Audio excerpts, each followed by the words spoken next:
சொர்க்கம் என்பது நமக்கு சொர்க்கம் என்பது நமக்கு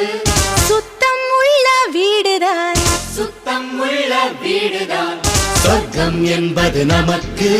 சுத்தம் உள்ள வீடுதான்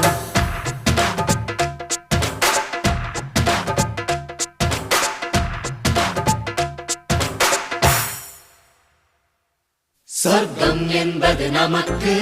சுத்தம் உள்ள வீடுதான் சுத்தம் என்பதை மறந்தால் நாடும் குப்பை மேடுதான் சொர்க்கம் என்பது நமக்கு